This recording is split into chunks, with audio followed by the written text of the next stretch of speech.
வாழ்க வையகம், வாழ்க வையகம், வாழ்க வளமுடன். இன்று வேதாத்திரிய வேள்வி தினம் அருப்புக்கோட்டை அறிவித்திருப்பதில் நம்ம கொண்டாட போகிறோம். அந்த வேதாத்திரிய வேள்வி தினம் அதை கொண்டாடுவதற்காக அதில் சிறப்புரை ஆற்றுவதற்காக என்னை அழைத்தமைக்கு நம்முடைய அருப்புக்கோட்டை அறிவித்திருக்கும் தலைவர் அவர்களுக்கும் நிர்வாகிகளுக்கும் மற்ற அன்பர்களுக்கும் என் முதற்கண் வணக்கத்தை தெரிவித்துக் கொள்கிறேன். வேதாத்திரிய வேள்வி தினம் அப்படின்னா மகரிஷினுடைய பிறந்த நாளை நம்ம என்ன பண்ணுறோம் பார்த்திங்கன்னா வேதாத்திரிய வேள்வி தினமாக கொண்டாடுகிறோம். அதாவது ஆகஸ்ட் 14 அதில் எல்லாருமே வேலைக்கு போயிட்டுருக்கிறவங்க அப்படிங்கிறதுனால என்ன பண்ணோம்னு பார்த்தோம்னா நேற்று கொண்டாடணும். இன்றைக்கி சுதந்திர தினம் அப்படின்னால எல்லோரும் வந்துடலாம், கொஞ்சம் ஃப்ரீயாக இருக்கும், நாளைக்கு மேக்ஸிமம் லீவ் தான் அப்படிங்கிறதுக்காக இன்றைக்கி நம்முடைய தலைவர்களும் மற்ற நிர்வாகிகளும் அரேஞ்ச் பண்ணியிருக்காங்க. வேதாத்திரிய வேள்வி அப்படின்னா என்னது? வேள்வி அப்படின்னா என்னது? வேள்வி பண்ணுறது அப்படின்னு சொல்லுவாங்க. வேள்வினா என்னது? பொதுவாக நம்ம என்ன பண்ணுறோம்? வேள்வினா என்னன்னு சொல்லுவோம்? நம்ம யாகம் பண்ணுறது தான் வேள்வி அப்படின்னு சொல்லுவோம். சரியா? யாகம் எதுக்காக பண்ணுறாங்க? ஒரு செயல் நடக்கணும் அப்படின்ட்டு நம்ம ஒரு மனதில் நினச்சிருப்போம். அப்போ அந்த செயலை நடக்கணும்னா இந்த மாதிரி யாகம் செஞ்சோம்னு பார்த்தோம்னா அந்த மந்திர அலைகள் பிரபஞ்சத்தில் போய் கனெக்ட் ஆகி அது என்ன ஆகும்னு பார்த்தீங்கன்னா நமக்கு செயல்பட வாய்ப்பு இருக்கிறது. அப்படிங்கிறதுக்காக தான் என்னது வேள்வி தினம் அப்படின்னு வச்சுருக்காங்க. எதுக்கு மகரிஷியுடைய பிறந்த நாளை வேள்வி தினமாக, வேதாத்திரிய வேள்வி தினமாக நாம் கொண்டாடுகிறோம்? என்ன காரணம்? எதற்காக மகரிஷி அவர்கள் உலக சமுதாய சேவா சங்கத்தை ஏற்படுத்தி வைத்தார்? உலக அமைதி. உலக அமைதி ஒரு புறா பறக்க விட்டா கிடைச்சிருமா? புறா பறக்க விட்டா கிடைக்குமா? கிடைக்காது. அப்ப அந்த வேதாத்திரிய வேள்வி உலக அமைதி அப்படிங்கிறது ஒரு வேள்வி மூலமா கிடைக்கும். அப்ப அது என்ன வேள்வி அப்படின்னு பார்த்தீங்கன்னா அவருடைய மந்திர சொல் என்னது?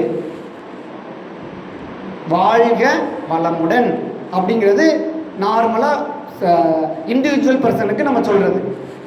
அதே நாம் இதில் வாழ்ந்துட்டுருக்கோம், இந்த பூமியில் வாழ்ந்துட்டுருக்கோம், இந்த உலகத்தில் வாழ்ந்துட்டுருக்கோம். அப்போ இந்த உலகத்தில் வாழ்ந்துட்டுருக்கனால இந்த உலகத்தில் எந்தவித இயற்கை சீற்றங்களும் வரக்கூடாது, மனிதனுக்கு மனிதன் துன்புறுத்தி கொள்ளக்கூடாது அப்படிங்கிறதுக்காக வந்தது தான் என்னது? உலக அமைதி. அப்போ அந்த உலக அமைதி தினம் அதுதான் பார்த்தீங்கன்னா வேள்வி தினமாக நாம் கொண்டாடுறோம். அப்போ உலக அமைதி அப்படிங்கிறது பார்த்தீங்கன்னா என்ன வந்துருக்குன்னா வாழ்க வையகம். இந்த மந்திர சொல் மூலமாக என்ன கிடைக்கும் பார்த்தீங்கன்னா இந்த பூமி எப்படி இருக்கும்? இப்போ ஆக்சுவலி பருவ காலநிலைகள் அப்படின்னு சொல்லுவாங்க. பருவ காலநிலைகள் அப்படின்னு சொல்லுவாங்க. அது மாதம் மும்மாறி பொழியுதுன்னு சொல்லுவாங்களா, என்னது வருடம் மும்மாறி பொழியுதுன்னு சொல்லுவாங்க. அதெல்லாம் இப்போ இருக்கா? எதனால இல்லைன்னு பார்த்தீங்கன்னா இந்த புவி வெப்பமடைதல் அப்படிங்கிற ஒரு கால வேறுபாடு இதெல்லாமே ஏற்படுகிறது. இதெல்லாம் எதனால ஏற்படுகின்றது? இதெல்லாம் பார்த்தீங்கன்னா இயற்கை சீற்றங்கள். அப்போ இந்த இயற்கை சீற்றம் இல்லாமல் இந்த உலகத்தில் நம்மளுக்கு போதுமான அந்த தட்பவெப்பநிலை சீதோஷ நிலை அப்படிங்கிறது மெயின்டைன் ஆகணும். இது எல்லாமே மெயின்டைன் ஆகணும்னு பார்த்தோன்னா யார் மூலமாக மெயின்டைன் ஆகும்னு பார்த்தோன்னா நம்ம மூலமாக தான் மெயின்டைன் ஆக முடியும், மெயின்டைன் செய்ய முடியும். அதற்காக பார்த்தோன்னா இந்த உலகம் எப்படி இருக்கணும்? உலகம் எப்படி இருக்கணும்? இந்த பூமி எப்படி இருக்கணும்? நாம் எப்படி ஆரோக்கியமாக இருக்கோமோ, மனிதன் எப்படி ஆரோக்கியமாக இருக்கோமோ அதே மாதிரி இந்த இயற்கை எப்படி இருக்கணும்? இயற்கையாக இருக்கணும். செயற்கை தான் நிறைய மாறிட்டு இருக்கு. சரியா? காடுகளை அழிக்கிறோம் நம்முடைய தேவைக்காக. எல்லாரும் என்ன பண்ணுறோம்? ஹோட்டலுக்கு போனால் கேரி பை கேட்குறோம். இதெல்லாம் என்ன பண்ணுதான்னு பார்த்தோன்னா இந்த உலகத்தினுடைய இயற்கையில் பாதிப்பை ஏற்படுத்துகின்றது. அப்போ யார் இந்த உலக அமைதியை கெடுப்பது? மனிதர்கள். அப்போ என்ன பண்ணணும்னு பார்த்தோன்னா நம்ம இந்த உலகம் அமைதியாக இருக்கணும் அப்படின்னு நினச்சிட்டு நம்ம என்ன பண்ணோம்? நம்ம சங்கல்பம் செய்ய வேண்டும். அது பண்ண போகிறோன்னா வாழ்க வையகம் வாழ்க வளமுடன், வாழ்க வையகம் வாழ்க வளமுடன் அப்படின்னு சிறப்புரை போயிடலாம். ஓகேவா? வாழ்க வளமுடன், வாழ்க வையகம் வாழ்க வையகம் வாழ்க வளமுடன், வாழ்க வையகம் வாழ்க வையகம்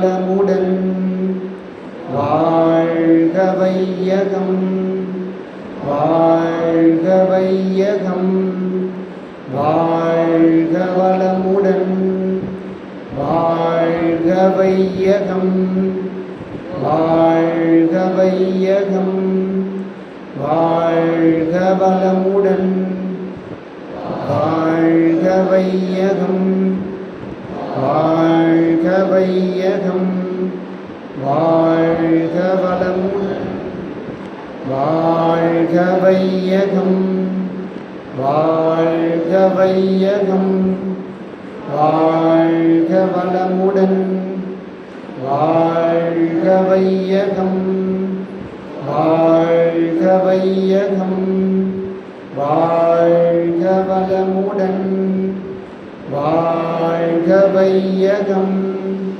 வாழ்க வையகம் வாழ்க வளமுடன் வாழ்க வையகம் வாழ்க வையகம் வாழ்க வளமுடன். ஓகே, நம்ம இந்த வாழ்க வையகம் வாழ்க வளமுடன் சொன்னதுனால இதுக்கு முன்னாடி மகரிஷியும் வாழ்க வையகம் வாழ்க சொல்லியிருக்காங்க. உலகத்தில் இருக்கிற பல்வேறு நாடுகளில் இருக்கிற மக்களும் என்ன பண்ணியிருக்காங்க, வாழ்க வையகம் வாழ்கன்னு சொல்லியிருக்காங்க. நம்ம சொல்கிற ஒவ்வொரு வாழ்க்கும் என்ன ஆகுதுன்னு பார்த்தீங்கன்னா பிரபஞ்சத்தில் பதிந்து கொண்டிருக்கின்றது, பிரபஞ்சத்தில் பதிந்து கொண்டிருக்கின்றது. இப்போ உலகத்தில் இருக்கிற மக்கள் எல்லாம் பார்த்தோன்னா ஒரு 100 கோடி தடவை 200 கோடி தடவை சொல்லியிருக்காங்கன்னா நம்ம இப்போ சொன்னது ஒரு 40 தடவை 50 தடவை சொல்லியிருக்கோன்னு வச்சுக்கோங்க. அப்போ நம்ம சொன்னது என்ன இருக்குது, அதில் கூட தான் செய்யுது. ஒரு 100,000 கோடி தடவை அந்த வாழ்க வையகம் வாழ்க வளமுடன் சொல்லியிருக்காங்கன்னா இப்போ நம்ம சொன்னது என்ன ஆகும்னு பார்த்தீங்கன்னா 100,050 அப்படின்னு மாறும். புரியுதா? அப்போ பார்த்தோன்னா உலகம் சுலபமாக உலக அமைதி வருவது யாருடைய கையில் இருக்கு, நம்முடைய கையில் தான் இருக்கின்றது. ஓகேவா? ரைட். அதனால இன்னைக்கு என்ன தெரியல, இன்னைக்கு என்னுடைய தலைப்பு பார்த்துட்டீங்கன்னா போரில்லா நல்லுலகம், போரில்லா நல்லுலகம் அப்படிங்கிற தலைப்பில் தான் இன்னைக்கு நான் பேச போகிறேன். ரைட். போர்னா என்ன? போர்னா என்னது? சண்டை போடுது. சின்ன வீட்டில் இருந்தாங்கன்னா என்னது, சின்ன பசங்க இருந்தாங்கன்னா என்ன பண்ணுவாங்க, 2 பசங்க 3 பசங்க இருந்தால் என்ன பண்ணுவாங்க, சண்டை போட்டுகிட்டே இருப்பாங்க.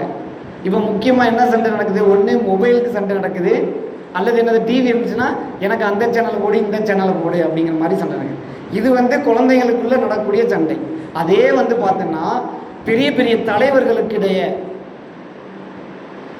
2 உலக நாட்டு தலைவர்கள் இருக்காங்க, அதாவது பிரதமர் குடியரசுத் தலைவர் அப்படின்னு வச்சுக்கோங்க. சரியா? அந்த தலைவர்கள் என்ன பண்ணுறாங்கன்னு பார்த்தோன்னா ஏதோ ஒரு காரணத்தினால, ஈகோனாலேயோ ஏதோ ஒரு காரணத்தினால என்ன ஆகுதுன்னு பார்த்தீங்கன்னா நான் பெரியாளா நீ பெரியாளா அப்படிங்கிறத நிரூபிக்கிறதுக்காக அந்த ஈகோனால் என்னதான் பார்த்தீங்கன்னா 2 நாடுகளுக்கிடையே சண்டையானது வருகின்றது. அதைத்தான் நம்ம என்ன சொல்கிறோம், போர்னு சொல்கிறோம். இந்த போரை என்ன பண்ணலாம்னா 3 வகையாக பிரிக்கலாம். என்னென்னு பார்த்தீங்கன்னா நாடுகளுக்கிடையே ஏற்படக்கூடிய போர், 2வது பார்த்தீங்கன்னா மதங்களுக்கிடையே ஏற்படக்கூடிய போர், 3வது பார்த்தீங்கன்னா ஜாதிகளுக்கிடையே ஏற்படக்கூடிய போர். முதல்ல என்ன ஜாதிகள் இருந்து முதல்ல ராஜா காலத்துல என்ன இருந்துச்சு, சத்திரியர்கள் சூத்திரர்கள் வைசியர்கள், பிராமணர்கள், இந்த 4 ஜாதிகள் இருந்தது. அதுக்கப்புறம் என்னாச்சுன்னா இதில் அந்த பிராமணர்களை என்ன பண்ணுவாங்கன்னா வைணவம், பெருமாளை கும்புறவங்க தனியாக பிரிஞ்சுட்டாங்க, சிவனை கும்புறவங்க தனியாக பிரிஞ்சுட்டாங்க. அப்படி என்னது, அது ஒரு ஜாதி. அது என்னாச்சுன்னா ஜாதிகள் என்னாச்சு பலப்பளவாக பிரிந்தது. அப்போ என்னது ஒரு வேட் படத்தில் கூட சொல்லுவாங்கல்ல, பட்டை பெருசா நாமம் பெருசா. இப்போ அந்த பசுமாடு என்ன பண்ண போகுது, விட்டையே போட போகுது, நீங்கள் யார் ஆல்ரெடி முடிவு பண்ணிக்கோங்க அப்படின்னு சொல்லிட்டு அவர் கிளம்பிடுவார். சரியா? அப்போ என்ன நடக்குதுன்னு பார்த்தீங்கன்னா இது பார்த்தீங்கன்னா ஜாதிகளுக்கிடையே ஏற்படக்கூடிய போர். சரியா? ஜாதிகள் மதங்களுக்கிடையே ஏற்படக்கூடிய போர் நான் என்னுடைய ஜாதி உயர்ந்த ஜாதியா உன்னுடைய ஜாதி உயர்ந்த ஜாதியா அப்படிங்கிறத இதே தான் யார் பெரியாளுங்கிறத நிரூபிக்கிறதுக்காக ஏற்படக்கூடிய போராக சண்டையாக இருக்கின்றது. அடுத்து பார்த்துக்கிட்டீங்கன்னு பார்த்தீங்கன்னா நாடுகளுக்கிடையே ஏற்படக்கூடிய போர் என்னது, தலைவர்கள், பிரதமர், குடியரசுத் தலைவர், அவங்க வந்து என்னது, ஏன் நாடு தான் சிறந்த நாடு, உன்னுடைய நாடு தாழ்ந்த நாடு அப்படிங்கிறத இது பண்ணுது. அதே மாதிரி பார்த்தீங்கன்னா இங்கே இலங்கையில் நடக்கிறதுல போர் எதனால் ஏற்படுகிறது? இலங்கையில் போர் நடக்கிறதுல சிங்களர்களுக்கும் இரண்டு இனத்தவர்களுக்கு இடையே, இலங்கை தமிழர்களுக்கும் சிங்களத்தவர்களுக்கும், இரண்டு இனத்தவர்களுக்கு இடையே ஏற்படக்கூடிய போராக இருக்கின்றது. இதனால தான் என்னதான் பார்த்தீங்கன்னா போர் வந்து நடைபெறுகின்றது. சரி, இந்த போர் வந்து நடக்கிறதுனால யாருக்கு என்ன லாபம் அப்படின்னு மகரிஷி கேட்கின்றார். யாருக்காவது லாபம் இருக்கா? சொல்லுங்க. என்னது? நஷ்டம்தான் இருக்கு, நஷ்டம்தான் இருக்கு. ஆனா அதுலயும் என்ன பண்றாங்கன்னு பார்த்தீங்கன்னா ஒரு சிலர் லாபம் அடைகிறாங்க. பெரும்பாலும் யார் அப்படின்னு பார்த்தீங்கன்னா அரசியல் தலைவர்கள். அவங்கள தான் வந்து பிரதமராகவோ குடியரசுத் தலைவராகவோ இருக்காங்க. அவங்களுக்கு என்ன கிடைக்குதுன்னா லாபம் கிடைக்கின்றது. பெரும்பாலான போர்க்கருவிகள் இப்போ மகரிஷி என்ன சொல்லியிருக்காருன்னு பார்த்தீங்கன்னா, ஒரு மகரிஷி வந்து இந்த மாதிரி உலக அமைதிக்காக 14 திட்டங்களை வந்து வகுத்துள்ளார்.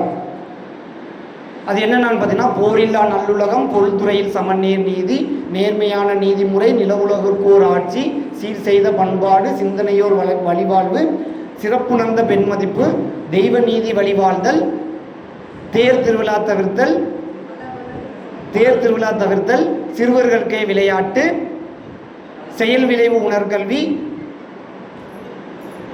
பார் முழுவதும் உணவு நீர் பொதுவாக்கல், பல மதங்கள் பல கடவுள் பழக்கம் ஒழித்து உண்மை ஒன்றை தேர்ந்தெடுதல் அப்படிங்கிற 14 திட்டங்களை வந்து மகரிஷி கையில் வச்சுக்கிட்டு இதை யார்கிட்ட கொடுக்கறது அப்படின்ட்டு தேடிக்கிட்டே இருந்தார். தேடிக்கிட்டே இருக்கும்போது சரி சென்ட்ரல் கவர்மெண்ட்டில் கொண்டு போய் கொடுப்போம் அப்படின்ட்டு கொண்டு போய் கொடுத்தாரு. கொடுத்த உடனே என்ன பண்ணுறாருன்னா அதுக்கு ரெஸ்பான்ஸே வர மாட்டேங்குது. சரி என்ன அப்படிங்கிறத மகரிஷி அவர்கள் தானே சிந்தனையாளர், ஞானவான், என்ன நடக்குது அப்படிங்கிறது பொதுவாகவே வந்து அரசாங்கத்தில் ஒரு அப்ளிகேஷன் கொடுத்தீங்கன்னா உடனே நடக்கும். இன்னொன்று வந்து என்னது, ஒரு வருஷத்தில் நடக்கும், ஒரு வருஷத்துக்குள்ளே நடந்துடும். அல்லது மூணாவது வந்து அதுக்கு ரெஸ்பான்ஸே இருக்காது. ஒன்றாவது உடனே நடக்கிறதுக்கு காரணம் என்னவா இருக்குன்னா அரசியல் தலைவர்களுடைய தலையீடு இருக்கும் உறுதியாக அங்கே. அதாவது என்னது, ஃபேமஸான ஒருத்தவங்க என்ன பண்ணுவாங்க, அவங்கள்ட்ட கவர்மெண்ட்டில் ஏதோ ஒரு வகையில் அவங்கள என்ன பண்ணுவாங்க, கையூட்டாகவோ அல்லது அவங்களுடைய பதவியை பயன்படுத்தி என்ன பண்ணுவாங்க, அந்த நீங்கள் கொடுத்த அப்ளிகேஷன் நிறைவேற்றுவதற்கு வழிவகை செய்து தருவார்கள். கவர்மெண்ட் ப்ராசஸ் கொஞ்சம் ஸ்லோவாக தான் இருக்கும் அப்படின்னு சொல்லுவாங்கன்னா, ஏன்னா அதில் வந்து நிறைய டாக்குமெண்டேஷன் இருக்குது. அதனால் ஒரு வருஷத்துக்குள்ளே கண்டிப்பாக வந்து அவர் பதில் கொடுத்து தான் ஆக வேண்டும்.